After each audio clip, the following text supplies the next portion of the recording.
Welcome to the Great American Collectibles Show, brought to you each week by the National Sports Collectors Convention. Join us every Wednesday evening at 6:30 Eastern Standard Time and get the latest news from the greatest experts in the sports collectibles world. You can watch us on the Great American Collectibles Facebook page, as well as YouTube, or you can listen to us on Spotify, Pandora, iHeartRadio, or any of your favorite podcast platforms. And now your hosts, award-winning sports collectibles author Tom Zappola and Red Sox Hall of Famer Rico Petrocelli. Petrocelli, how are you? Good, Tom. How are you? It's wonderful to see you. You haven't aged at all. Since when? Saturday? No, you look great. I'll tell you one thing. When we went up there this weekend, Hey, that was a pretty cool outfit I had on, right? great outfit on. I thought you were from New Delhi. You were made in New Delhi. You had one of the beautiful shirts and pants on, so it looked great. How about the outfit that Michael Osaki had on? He looked like the guy from Miami Vice. Yeah, that's right. Well, the good humor, man. Either one. Anyway, Rick, you did a great job. Welcome to the Great American Collectibles Show. Tom Zapp, my co-host, my paisan, my partner, Red Sox Hall of Famer Rico Petrocelli. We've got a really cool show today. We're going to bring in Chuck and Stacy Whisman from Wheatland Auctions in about 30 seconds. And then we also have the Batman, the foremost expert on bats in the United States, our good friend JT, John Taube. But we also have the guy, Rico, that probably has the most iconic bat collection in the country. And he's very, very, what's the word? He doesn't like to talk about it, but we're going to just drag it out of him today. Scott Foraker, he is the collector, the foremost bat collector, Rick. And Well, you get the ones that hang, that hang upside down. There's the regular bat. Then there's what's the one that drinks blood? no. These are wooden bats. These are wooden bats. Not regular bats. But anyway, rumor has it that he does own the Rico Petrocelli 0 for 32 bat. And also the Tom Zappola, Lawrence, Massachusetts, Little League Red Sox MVP bat. Just letting you know that. All right, let's bring in Chuck and Stacy first. Chuck and Stacy Whisman from Wheatland Auctions. Hi, guys. How are you? Good. You look wonderful as always. Hey, nice pictures in the background there. Those are really cool. All right, so first of all, you guys are at the Philly show this week. Tell us about it. Yeah, it was packed. They had all the team from the Eagles Super Bowl victory. So wait. The Eagles won the Super Bowl? Yeah, last time we talked, you didn't think they had much of a chance. So now's your time for the apology, Tom. I publicly apologize to Chuck because I really gave him a hard time. I said there was no way in hell that team was going to win, and he proved me wrong. So now it was a good time. I actually took my oldest daughter to the Super Bowl, and we had a blast. New Orleans is such a good place. It's great. I think, didn't we just sign someone from Philly, Rico? I think we just signed someone. Yeah, Milton Williams, the defensive tackle. Good player. Good. He's a good player. Yeah. Good. Yeah. So the Philly show was great. It was awesome. It was packed. Tons of Eagles fans. They even had the general manager signing, the offensive line coach, in addition to all the players. I mean, that's how excited the fans were to get autographs. The security guy who's become iconic, Big Dom. So it was a good time. Very cool. All right, you guys have an auction going on right now, correct? We do, yes. Ends this coming Sunday, the 16th. Okay, that's when it ends? Yes. Yeah. Oh, really? Okay. But I noticed you've got some really cool top sets. Some complete sets, some near complete sets. Are they all from the same consignor, number one, and number two? Can you tell us about them? Yeah, they're from, we have sets from multiple consigners. There's a large collection of 1960s sets for most years in the 60s, and some partial sets from the 50s. So it's really good. We get top cards graded typically, some high quality ones, and we really talk about them a lot. I would check it out. There's also some pretty cool tobacco cards And it's the typical combination of old and new. You know, there's even an Albert Pujols autograph rookie card. And recently just added a couple days ago, a Saquon Barkley 1/1 NFL Shield patch autograph card. Wow, So very cool. this will go for thousands as well. One of my favorite items is probably there's a Ty Cobb SGC 5. What's the back on that? What's the that- back on it, Chuck? Sweet Caporal. And then That's a beautiful card. you know, I think there's a Cy Young that's a 4 or 4.5. You know, it's just great amazing how T206s, man, are still hot, hot, hot. You know, they just are.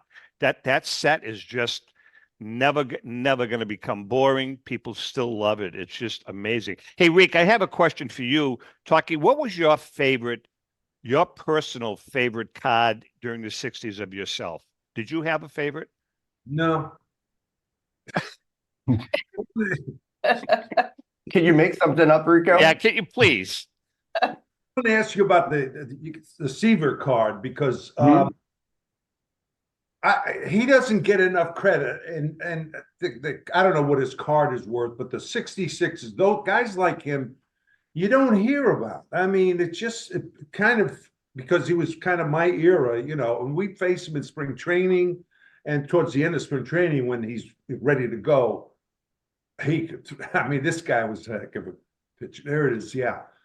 Yeah. So this is actually a PSA 8 Tom Seaver card that's in our auction. And it's great. It's awesome that there's still collections out there that haven't been graded, authenticated.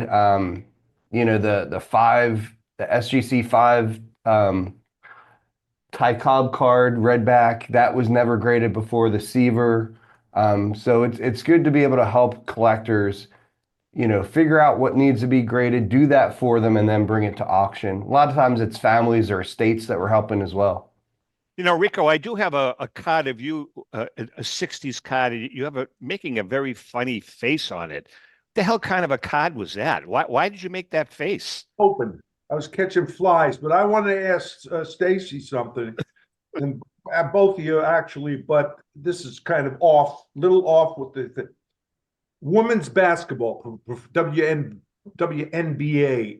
What about them? Are their cards? Do they have cards? Are they going to be worth a lot of money someday, or, you know, big collectors' items? I think some of them already are worth a lot of money. You know, I know we have specific collectors that come to our store just to specifically collect those cards. Caitlin Clark's changed the hobby. Yes, absolutely. It really has. Really, she really And has. here's something amazing. Think about this. Prism basketball cards, right? That's always been the hot collectible, the new stuff. The WNBA Prism hobby boxes are selling for twice as much as the NBA hobby boxes. NBA is about $500 and WNBA are over $1,000. And people are searching for the Caitlin Clark and the Angel Reese because their rookies are coming out now from last season's rookie cards. So it's unbelievable. Such a shift in the market. I mean, who would have thought a couple years ago that would be the case? And there's a huge market for it. I'm really glad to hear it.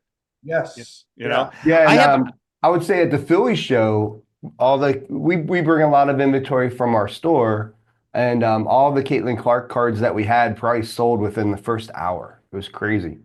You know, I have a question. A friend of ours, we were up north this past weekend up in the Orlando area, and there was a big card show in West Palm Beach, and a friend of ours went.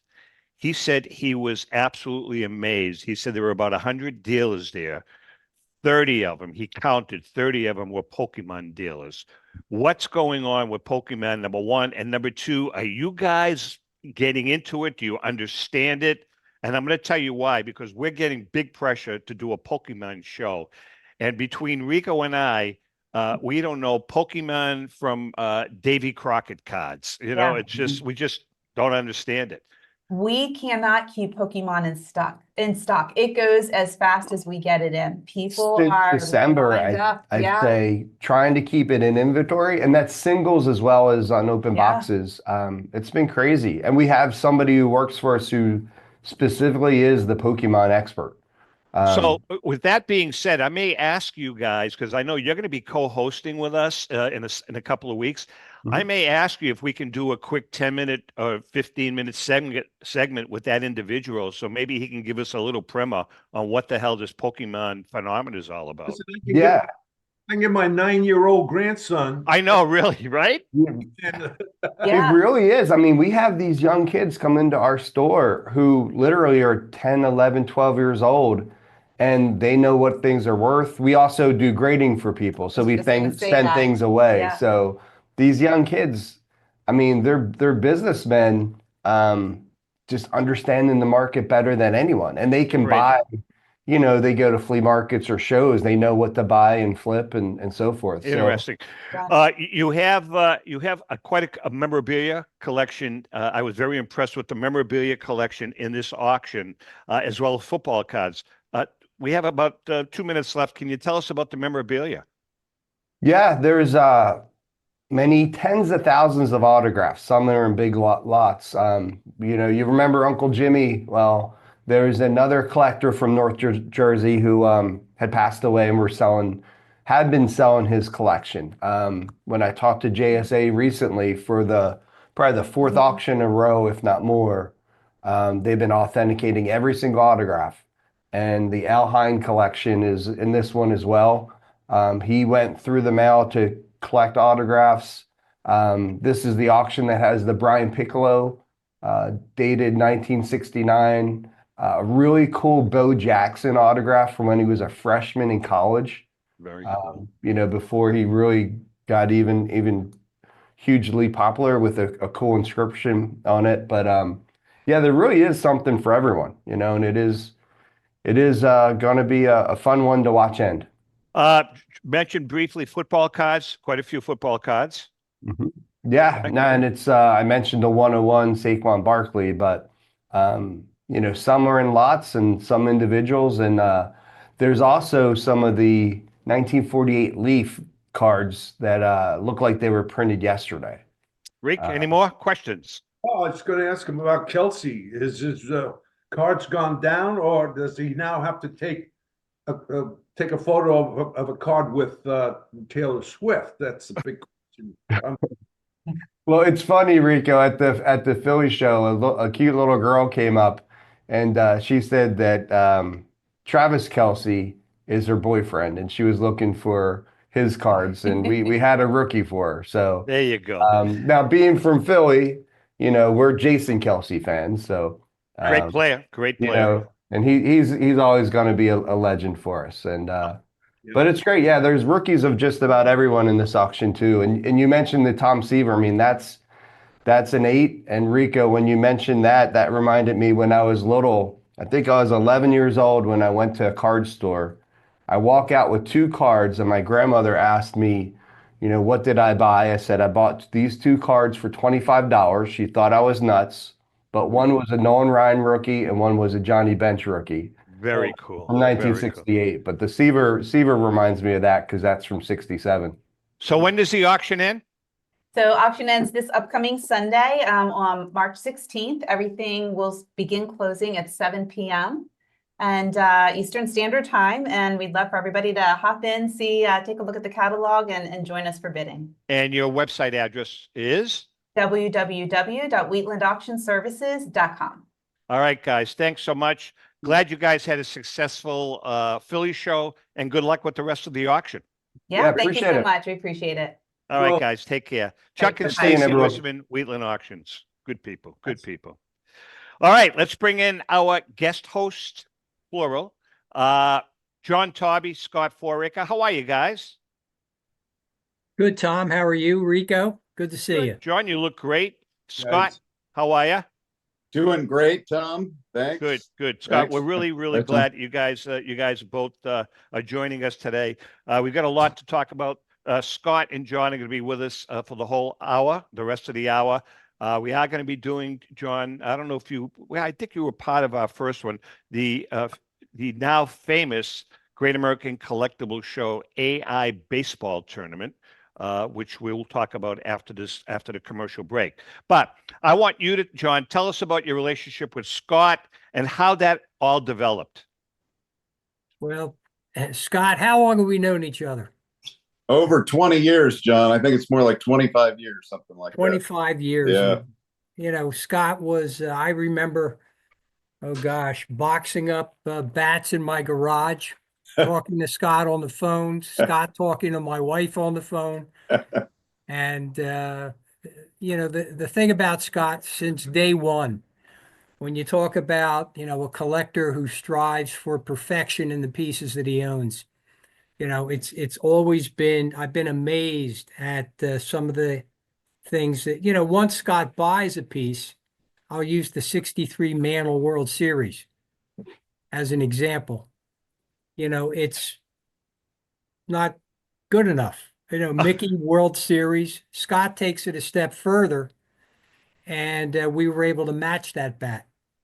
And, you know, he tied Ruth's record with that bat, right? Yeah, the home run off Sandy Koufax in Game 4 of the 1963 World Series at Dodger Stadium, where he hits the home run, and then there's a classic picture of Koufax staring at him when he's rounding third base, right? Because cool. Koufax was so perfect, right? Couldn't believe he gave up the home run, and you're right, John. That home run tied Ruth's record. Where Mantle tied Ruth's record for most home runs in World Series play. Very cool. Rick? 18, I think it was 18. He's got a total of, I think, Mantle. The home run he hit off, Koufax was number 15. Oh, 15, okay. Tying it, and then the following year in the World Series, he broke the record. And I was at that series. Were you really? Yeah, no, I'm just, yeah, I was. Oh. Yeah. I saw Koufax, Drysdale, and you know who was tough on them more than the other two? Aronofsky? Padres. Johnny. Johnny Padres? Johnny Padres. Really? Yeah. He was. Very. He had that sinker, that little screwball, and drove them nuts. He was. He had a big series. I have a question for Scott or John. A Tony C gamer. Did I see? Do you own one of those or John? I know you have one that you're selling. How rare is that bat? Are there many Tony C game used bats around? It's a tougher bat. We just, you know, coincidentally, I just sold one at the Philly show. You did? This weekend. Yeah, it was a 34.5-inch K55. Yeah. And from the 1965 season. Nice bat. Very cool. Scott, so obviously you have an iconic set collection. What are some of your personal favorites? I think I'd start with, you got to start with Ruth, right? I got to start with Babe Ruth. I have a bat of his from his first year with the Yankees in 1920 when he was becoming the rage of the country.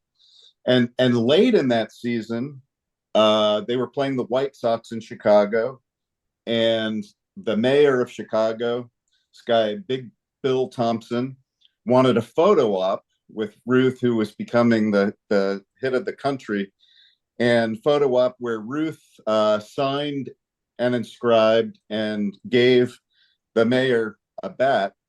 And I have that bat, and it's photo matched to 1920, first year with the Yankees. And that bat has been in the Smithsonian Museum. I loaned it to them a couple of years ago for a Ruth exhibit that they were doing.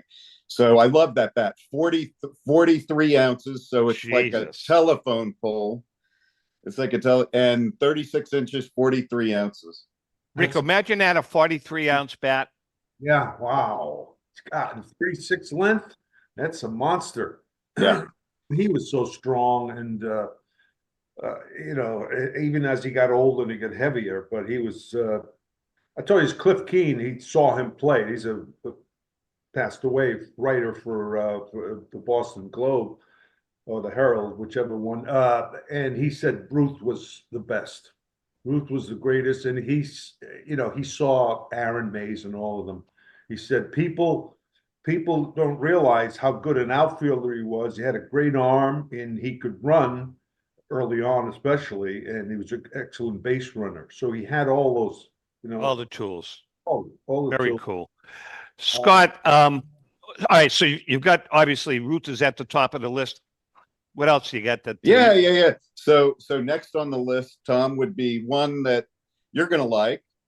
Ted Williams's 400th home run bet. Oh, very Awesome. nice. Very nice. Yeah. Very nice. John's very familiar with that one, and that came from Johnny Orlando Jr., who was the bat boy in Yep. 1956 when he hit home run 400, and Ted kept using the bat until he cracked it after he hit 400, and Johnny asked him for it and Ted gave it to him, and I was fortunate to be able to get it when Johnny auctioned it off. Probably, when was that, John? Probably about 20 years ago, 15, 20 About years. 20 years, yeah. Yeah. Rico, you knew Johnny Orlando, right? Yeah, Johnny and his brother Vince Orlando, who became our clubhouse guy. Yeah, and Johnny was very close to Ted Yeah. Williams. Question I have for Ted Williams is back. Was that a W215 or W?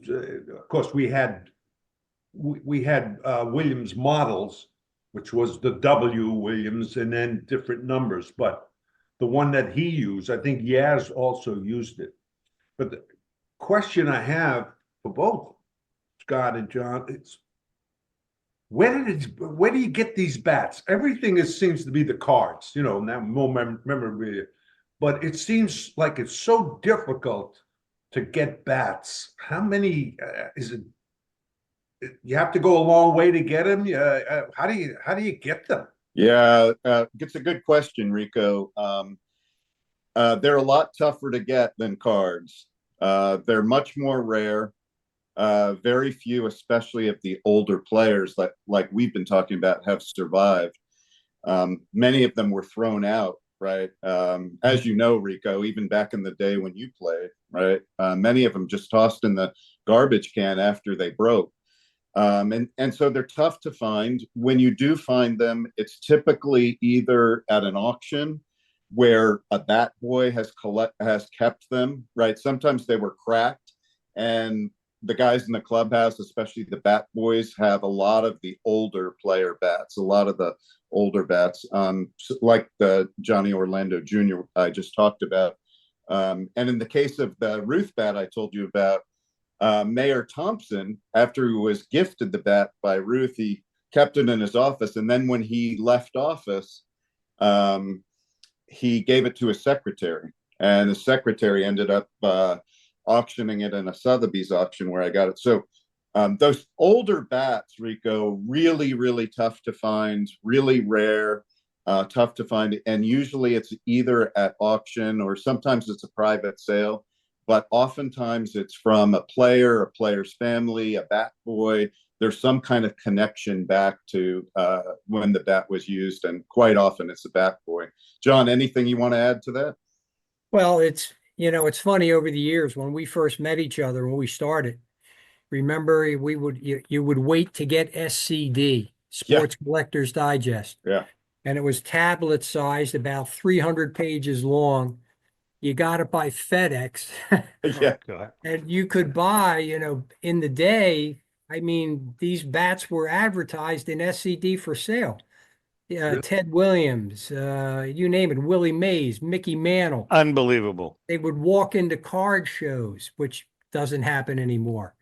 But I'll follow up, exactly what Scott said. A lot of it is former ball players, former bat boys.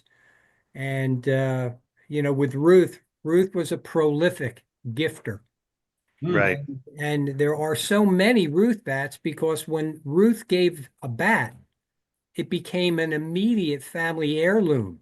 Sure. Held with pride, displayed prominently. Very cool. It's a lot different today. Very. All right, listen, we're going to do this. Let's take a break. John, what?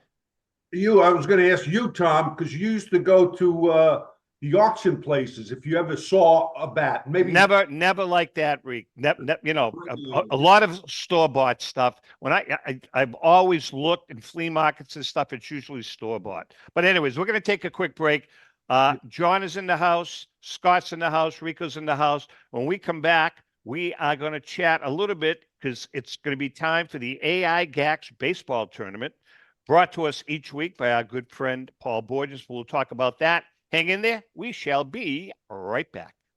Hi, I'm Rebecca Curry, a two-time child cancer survivor, recipient, and advocate for Lucy's Love Bus. The mission of Lucy's Love Bus, 501c3 nonprofit, is to provide joy, comfort, and quality of life for the entire family of children with cancer.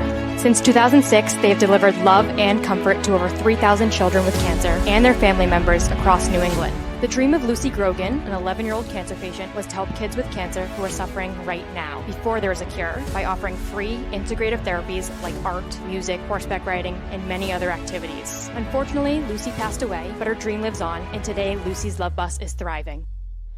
I'm Red Sox Hall of Famer Rico Petrocelli. I hope that you'll consider supporting Lucy's Love Bus and all of those children who have been stricken by cancer. The Great American Collectibles Show is partnering with Lucy's Love Bus to help these kids. Let's continue Lucy's dream. Please go to lucyslovebus.org for more information. Let's go. Batter up. Hi, everyone. This is Rico Petrocelli. JustCollect.com. A leader in the vintage sports card industry, is giving free appraisals on your vintage cards. They'll evaluate your collection for free and let you know the value of it at no cost and no obligation. If you're ready to sell, JustCollect.com will offer you industry-leading prices to buy your card collection. To begin your free baseball card appraisal, visit JustCollect.com or call them at 732-828-2261. That's JustCollect.com for your free vintage card appraisals and top buy prices for your cards. Check out JustCollect.com today. Since 1996, Brian Drent and the staff at Denver's Mile High Card Company have led the charge in the collectibles hobby. Mile High is a full-service dealer specializing in buying and selling cards and offers a competitive consignment program for all collectors. Whether it be their computerized want list service, appraisals, or auction services, Mile High has it all. If you've been searching for a company with a selection of high-grade vintage 1888 to 1970 baseball cards and memorabilia that shares your passion, aim high, Mile High. Go to milehighcardco.com or call 303-840-2784 for more information. Hi, this is Dan from Memory Lane Auctions, here to remind you that the renowned Memory Lane Collectibles Company has served as a beacon of light to the collecting community for the past several decades.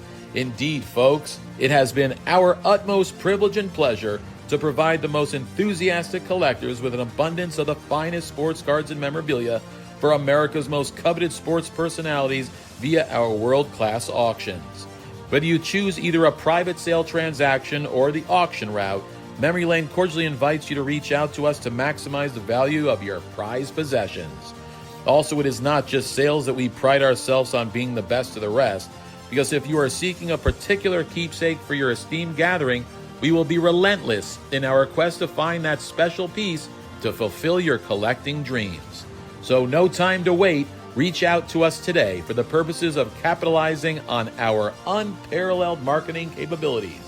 Simply pick up the phone and dial 877-606-5263. That's 877-606-LANE, or find us on the World Wide Web at www.memorylaneinc.com. Now is the time for your valued consignment to ultimately become another one of Memory Lane's record-setting prices. This is Brian Drent, president of Mile High Card Company. Is your sports card and memorabilia collection properly insured? For easily replaced personal property, homeowners insurance is all most people need. But for prized possessions that you may have spent a lifetime collecting, it doesn't go nearly far enough. Collectables Insurance Services has been insuring for over 50 years. They offer a full range of protection and a $0 deductible at an affordable rate with no appraisals required. I know because they insure my collection. If If you have a minute, go to collectinsure.com and learn more about insuring your personal card or memorabilia collection. How would you like to own the bat that was used by your favorite player when he hit that towering home run or game-winning base hit? Now look no further than JT Sports, specializing in the sale and authentication of professional game-used bats. As the official authenticators of professional model game-used bats for PSA DNA, JT Sports will guarantee the authenticity of any bat purchased from them. JT Sports also buys and sells game-worn uniforms, gloves, and baseball equipment. The unique quality of the collectible is what JT Sports is all about. Give them a call at 609-487-8003 or check them out at GameUseBats.com. Okay, we are back, and of course, Rico is MIA. I think Rico probably had to go to the men's room because there he is. Stuck in the alligator across. Are you ever? Is that alligator still out there? 11 feet long. You see. How far is it from your door? Let's see. I don't know, 300 feet. Yeah, he's a monster, and he was eyeing me the other day. I know that. You know, nice Italian food. What are you kidding? No. All right. It is time right now. And by the way, John Taube and Scott Foraker, they're with us for the rest of the show. It's time right now, though, for the great IAGAX baseball tournament brought to us each week by our good friend Paul Borges and his staff at PB Collectables, your neighborhood card shop. Go to pbcollectibles.com to purchase that special vintage card that you have been looking for. All right. We are now entering the second round, the Elite Eight of the AI baseball tournament. For those of you that don't know, and Scott and John, I think, John, you do. What we did was my son-in-law, he's AI savant Danny from San Francisco, went into, I don't know, through all this the information into some AI app, and it spit out the 16 greatest baseball teams of all time. So we've had a tournament. We just finished the Sweet 16. Last week was the last round of the first 16, and it was the 1984 Detroit Tigers versus the 1919 Chicago Black Sox, and the Tigers won 5-4. This week, first round of the Elite Eight, I am going to tell you what the results were. The 1984 Detroit Tigers playing the 1927 New York Yankees. And the pitching matchup was Wade Hoyt against Blackjack Morris.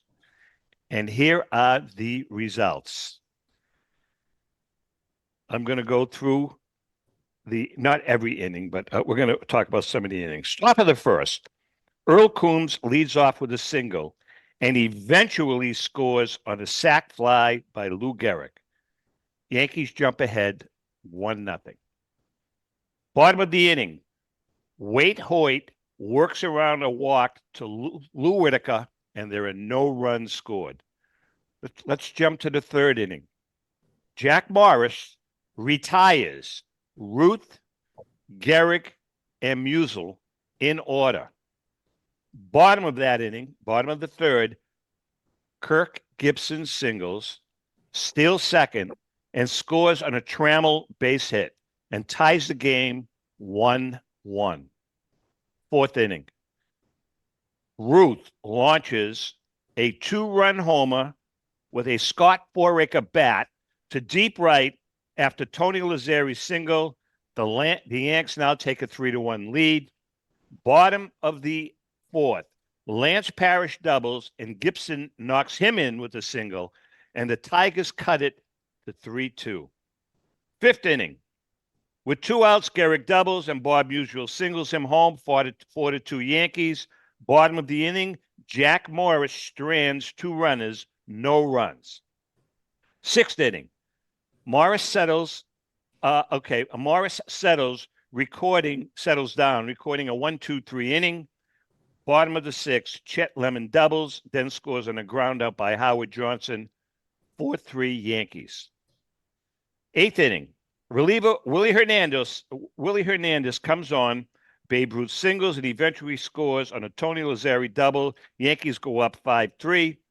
Bottom of the eighth, Gibson smacks a double. Alan Trammell drives him in with a single, making it 5-4. Ninth inning, Hernandez gets out of a jam. No run scored. Bottom of the ninth, Will Seymour replaces Wade Hoyt and slams the door, including a double play to end the game, and the Yankees win 5-4. All right, gentlemen, I'm going to ask Mr. Taube this first. What are your thoughts on the 1927 Yankees defeating the 1984 Tigers? Should there I'd like to get your opinion. Any other outcome is a myth. I kind of agree with that. The game was played 5-4. Any other outcome is purely a myth. Scott? I'm surprised the score was that close. That's right. Rico, what do you think? Yeah, look, the 27 Yankees were great. The 84 Tigers, I got some stuff here. Lance Parrish, who's a catcher, had a big year, home run wise and RBIs. Him and Kirk Gibson both knocked in 90 runs. Nobody else was even close. All right, so that, and Morris was 19 and 11. Dan Petrie was with the right-hander, sinker baller, 18 and 8. And then they had Milt Wilcox. Milt had good stuff. Yeah, but that, something, I'm agreeing with them, Rico. That team could not compete with the 27. No way. You kidding me? Willie Hernandez has 32 saves. Yeah, he had a great season. He had a good season. Hernandez was lights out that year. He was. Willie Hernandez was. And by the way, Scott and John, real quickly, and then we're going to get back to some questions with you guys. Here was the original rankings. I'll go through them real quick. Number 1 was the 27 Yankees. Number 2, the 1906 Chicago Cubs. Number 3, the 75 Cincinnati Big Red Machine. Number 4, the 98 Yankees. Number 5, the 2001 Mariners. Number 6, the 39 Yankees. Number 7, the 61 Yankees. Number 8, the 84 Tigers. Number 9, the 1919 Black Sox. Number 10, the 2004 Red Sox. Number 11, the 42 St. Louis Cardinals. Number 12, the 86 Mets. 13, the 95 Atlanta Braves. 14, the 70 Baltimore Orioles. 15, the 29 Philadelphia Athletics. And number 16 were the 55 Brooklyn Dodgers. Those are pretty good teams. They're all pretty good teams, and we're going to see how it all plays out at the end. But anyway, it's a fun thing. Well, the Yankees when Torrey was there, they went through. They had a great team, and plus one of the greatest relievers, closers of all time. I mean, come on. No, I agree. I agree. Even though I hate the Yankees, as we all know, I do agree. Great franchise, great team. A little overrated, but we won't go down that road. And by the way, John, Rico sent a really nice picture of 3 of your studs already in a hospital bed to start the season. So already it's looking bleak for your New York Yankees. I texted a friend of mine yesterday, big Yankee fan. The season's over before it begins. Well, our condolences. Yeah, really. Anyway, Scott, let's talk about more of your bats, man. You have a great collection. Tell us about some of the other bats you own. Yeah, sure. So the next one that I want to talk about is Jackie Robinson's 1949 All-Star Game bat. Ooh. So 1949 was a historic year for Jackie Robinson. He was the MVP of the National League that year. And also in the 1949 All-Star Game was the first year where Afro-American players were allowed to play in All-Star Game play. And so 49 All-Star Game was a big deal, not only because it was his MVP year, but the first time that Black players were allowed to play in the All-Star Game. And that bat came from Rachel Robinson. And what's pretty cool about it too is it's branded 1949 All-Star Game. So that year in 1949, Hillerich and Bradsby would create special inscriptions for both All-Star Game and World Series bats. And they would give 2 bats to each player involved in the World Series and All-Star Games with their name branded in the bat, as well as, and it would say All-Star Game or World Series and the year. And they're just beautiful, beautiful bats.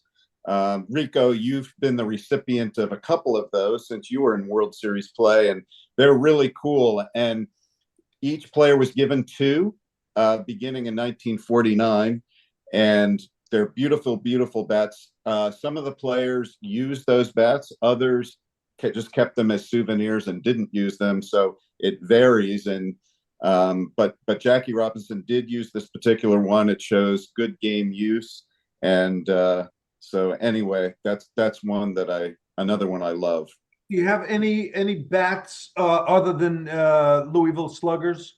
You know, the Hillerich and Bradsby. Do you have any Adirondacks or whatever? Yeah. Some Adirondacks. For example, Rico, I have Mike Schmidt's 400th home run bat. Very cool. That came from him, and that was an Adirondack. And as you know, Rico, back then, right, it was H&B was, had probably 90% market share, and Adirondack had the other 10 to 20%. But then that started to change in the early 2000s. And, I'll credit Barry Bonds, with this primarily. He started using these Canadian bats called Sam bats and switched from ash, which had been the typical use, to maple, which was a harder wood. And Sam bats in Canada created these beautiful bats for him made out of maple. And of course, we know what kind of spectacular season he had in the early 2000s, spectacular seasons, I should say. And that created a trend among players to switch to maple bats. And now John can talk a little bit about this and verify it, but most of the players now have switched from ash to maple, the harder wood. And Barry Bonds was really the person that began that transformation. Go ahead, Vic. John, do they restrict MLB restrict certain woods? I'm not sure. Well, the wood that's been used has been, it's either birch, it's either maple or ash. Yeah. And, sometimes what they'll restrict is sometimes you'll see a bat that comes out of a bat manufacturer that is actually a combination of a hickory and a maple, hickory and an ash. It's together. Interesting. Finishes is really what they pay more attention to. Mm-hmm. Something that's outlandish. You see these all-star bats that they use for the home run derby. All right. These are, works of art, and but during the regular season, you never see them. I have a question for you guys. First of all, I'd be remiss in not giving accolades to our good friend Joe Orlando. When Joe approached us, we had written books, and Joe approached us and says, "Look, I have a concept for a book that I would like to do. I want you guys to help us out." And myself and Ellen and John Mallory did, and it's called Legendary Lumber. And by the way, I don't know if you guys know this, but this book won the Ben Franklin Gold Medal, I believe, as one of the books of the year. But I'm looking at John wrote a chapter about 5 tips for building a professional model bat collection. I'm not going to go through all of it, but I think that it's really important. Number 3 says, find a bat from a reputable seller and network with fellow collectors. How many fake bats? I mean, I'm going to ask John this question. How many times have you come across someone putting a bat in your hand and saying, "Oh, this is a Melot Gamer, and it belonged to Mel Blanc"? I mean, how many times, John, have you had to break bad news to an individual? Well, yeah, unfortunately, it's not a uncommon, occurrence. Okay. Most of the times what we see are bats that people have collected pre 2000, back in the 90s, back in the 80s, when the knowledge about dating and, labeling and placing a bat to a given year was not where it is today. And you'll have coaches eras, bats come in that are just, they might have been made for the player during for a spring training appearance, something like that, or, post-career. But now and then, we do get, examples that come in that are straight forgeries, that somebody has taken a bat, and generally it's a major league bat, but they've put the use on it as fabricated. Right. Okay. So, and that's what you see. Unbelievable. All right, we are chatting with John Taube and Scott Foraker. We've got another segment with them. We're going to talk more about bats and some of the bats that Rico used, because Rico, I believe, John, don't you have a bat that Rico used that looks like a piece of, looks like a tree? Telephone pole, 38 inches, 44 ounces. Rico, the bat was bigger than you. What'd you use that for, Rico? They wanted me to hit the right field. Is that what it was? Fenway was 350 or 310 down the line, 365 and so on. And right field was 380 and 420. Right. What the hell possessed you to use a bat like that? I'll tell you who used bats like that. Clemente and what's his name? Cepeda had a monster bat because he DH'd with us. But it's funny, the Pirates, okay, back in the early 70s, okay, late 60s, early 70s, all those guys, Sangan, Stargell, Clemente, they all used big bats. It's unbelievable. Richie Hebner, I think, used the biggest bat, 37 inches. God. Yeah. All right, listen, we're going to take a quick break. We're not going to do it on deck with Rico today because I want to spend more time with John and Scott. So we're going to take a quick break. Hang in there. We shall be right back. Hi, I'm Rebecca Curry, a two-time child cancer survivor, recipient, and advocate for Lucy's Love Bus. The mission of Lucy's Love Bus, 501c3 nonprofit, is to provide joy, comfort, and quality of life for the entire family of children with cancer. Since 2006, they have delivered love and comfort to over 3,000 children with cancer and their family members across New England. The dream of Lucy Grogan, an 11-year-old cancer patient, was to help kids with cancer who are suffering right now, before there is a cure, by offering free, integrative therapies like art, music, horseback riding, and many other activities. Unfortunately, Lucy passed away, but her dream lives on, and today Lucy's Love Bus is thriving. I'm Red Sox Hall of Famer Rico Petrocelli. I hope that you'll consider supporting Lucy's Love Bus and all of those children who have been stricken by cancer. The Great American Collectibles Show is partnering with Lucy's Love Bus to help these kids. Let's continue Lucy's dream. Please go to lucyslovebus.org for more information.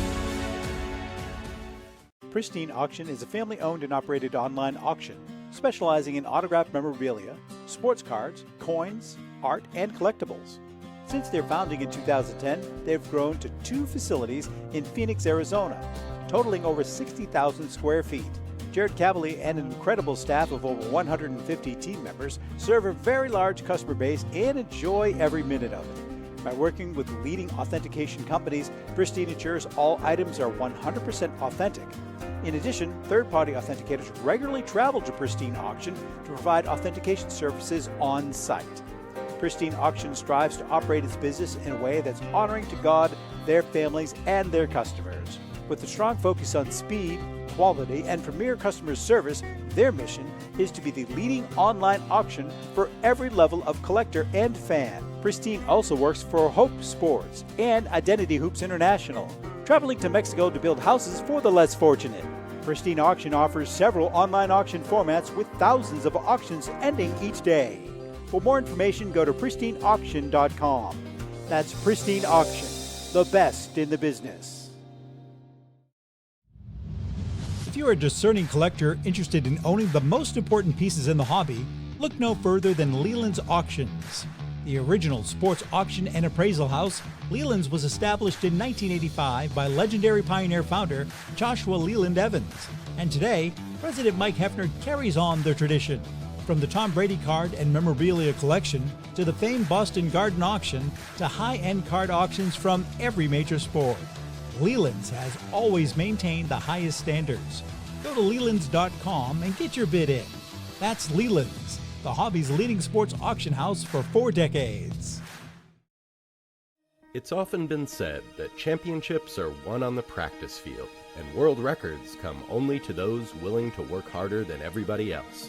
Heritage Auctions is the world's largest collectibles auctioneer because we believe that becoming the best is only an invitation to the challenge of remaining the best.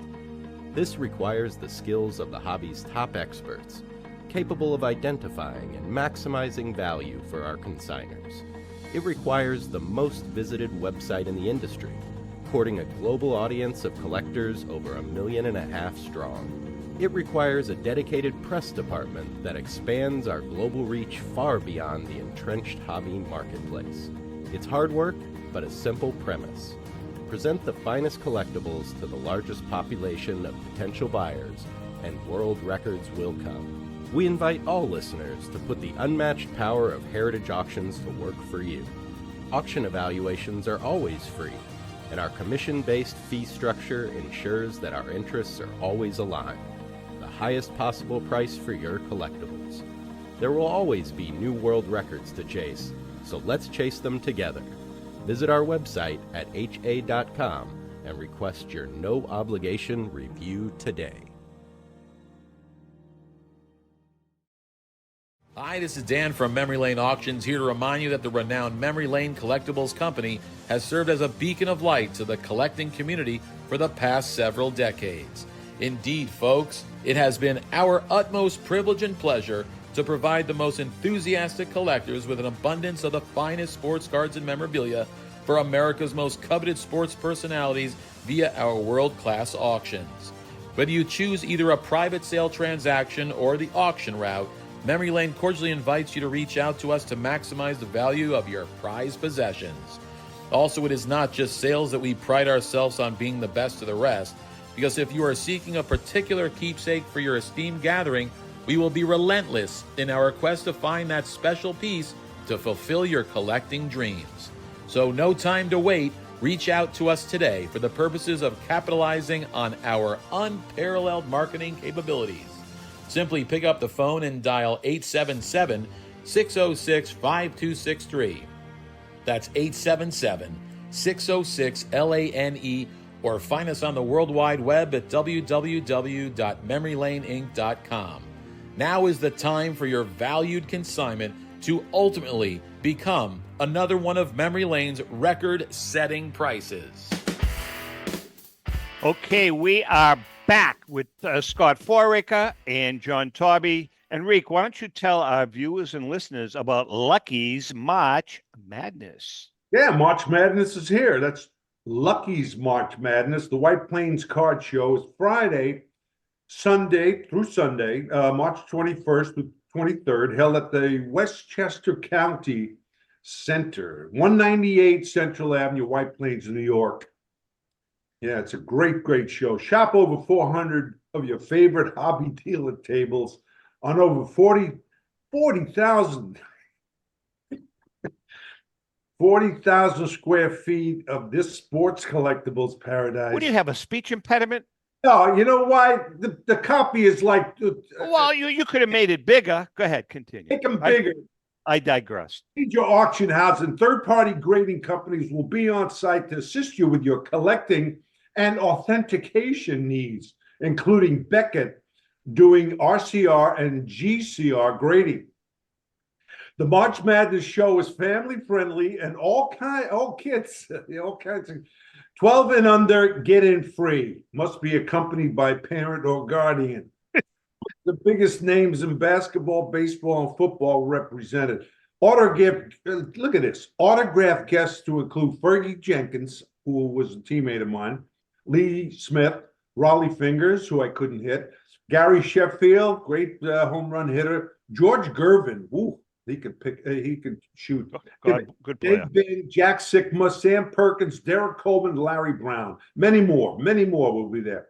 Go to luckycardshows.com. My glasses are fogging up for tickets and more information about the March Madness show at the Westchester County Center in White Plains, New York. That's luckycardshows.com. Yeah, I tell you, he's really Vinny has really expanded, John. You know that Vinny Belisky now owns the White Plains show, the Hofstra show. He's doing a third Boston show. He's really expanded, doing a great job. I have a question for Scott. Scott, how about what can you give our viewers as far as collecting tips? Yeah. So the first thing would be, I'd say, is sort of universal to all collecting genres. So I'll start there and get into then some specifics regarding bets. So what I would tell people is, right, educate yourself, be as informed as possible. Number 2, collect what you love. Number 3, collect the best you can afford. So those are sort of universal to all collecting genres, I think. But some specifics for bats beyond that, I would say, is, consider things that will always be in high demand, are special, and are rare. So, for example, I specialize in bats that were used for home runs, right? That were used in an all-star game, a World Series, of a first-tier Hall of Fame player is kind of what I specialize in. And those are very rare, very special, will always be in high demand. Or sometimes we're also used for a milestone game. So I like to kind of stack the odds in my favor. I don't do this for the money, but I want to feel like I'm when you spend the kind of money that some of us do, you want to feel like you're buying the best and you're buying things that are rare and special and will always at least hold their value and most likely appreciate quite dramatically, given the trends that have occurred over the last, 20, 30 years since John and I have been doing this. And then beyond that, I'd say, wait for your desired bat. Don't compromise. Some guys will buy a bat they don't love because they need a certain player, and then they'll trade up. That's okay, but that's not the way I went about it. I really waited until the special right bat of that player came along, and then I took my bat up the shoulder and swung it and kind of waited for the right pitch, right, would be the analogy. How do you store your bats? I mean, I'm assuming you display them. I have some on display. I can't display enough of them, right? I have limited space. So I display about 30 or so at a time in custom-made displays. So I had woodworker do custom-made displays for me. Unfortunately, I have the room to display them. But most of them, I can't display. I just have too many. Good problem to have, right? Yeah, it really is. and those are at off-site vaults. Really cool. But you guys are a collector. Would you suggest that they do put an article in the newspaper? Asking people who have bats. If you mean looking for bats? Of course, yeah, and through a newspaper, maybe a national newspaper or local papers, state papers, whatever, You ever do that yourselves, or would you suggest collectors do that? Because they're so hard to find, as you said, Scott. Yeah, they're hard to find. I think that that used to work better, Rico, back in the 90s and early 2000s, when John and I first kind of started doing this.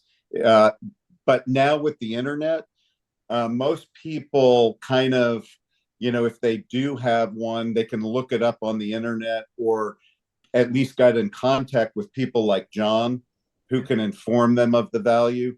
And so it would be really tough to find things that way, I think. And it used to work more in the olden days before the internet. John, you want to add anything to that? Well, I was going to say, today it's much easier to find contemporary bats because most of the ball clubs now have outlets right at the stadium. Right. You know, they have an MLB rep next to the dugout that's authenticating everything. It goes right up to the team store, and it's available to the public. That's it's amazing the way things have evolved. Oh, yeah. Another question for you, Scott.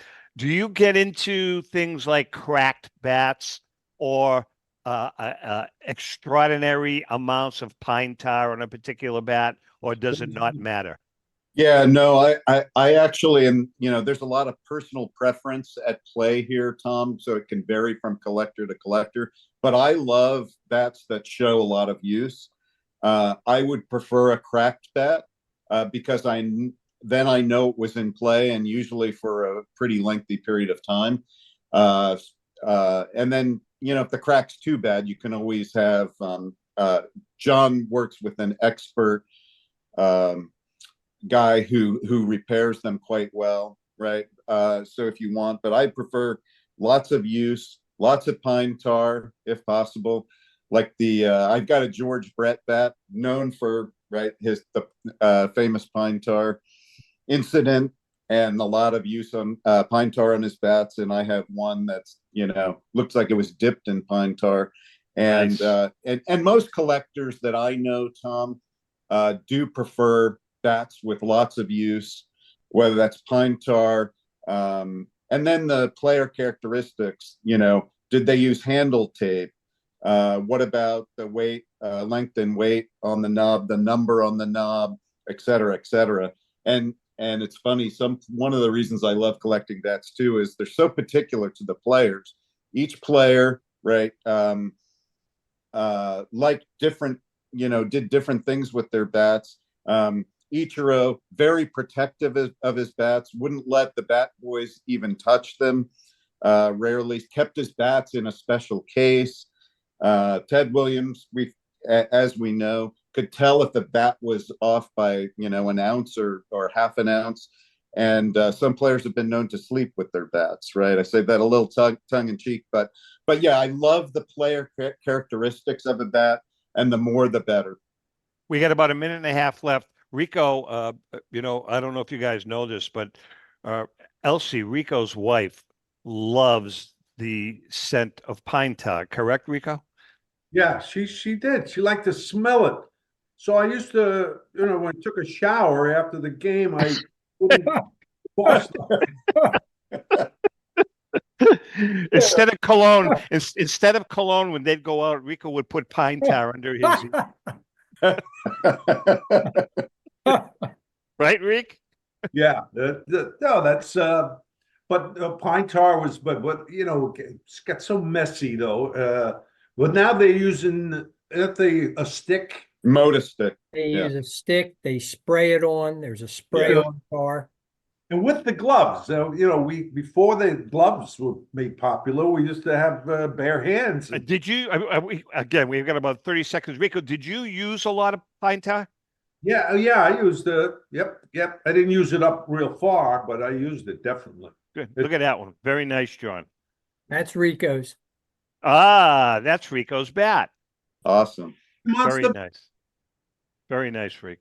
All right, listen, we're just about out of time. Scott, I can't thank you enough for coming on. We wanted to get you and John on together. I wish we could have gotten Orlando on with us, but he's all over the place. Joe is going to be joining us next week with James Fiorentino. James wrote a book, and Joe's going to be on with us, so it's going to be a good show. With that being said, John Taube, we love you. You know what you mean to us. Scott Foraker, thank you so much for coming on. We're going to get you on again. Rico, go kill that alligator. I need a new pair of shoes. And to our viewers and listeners, happy collecting.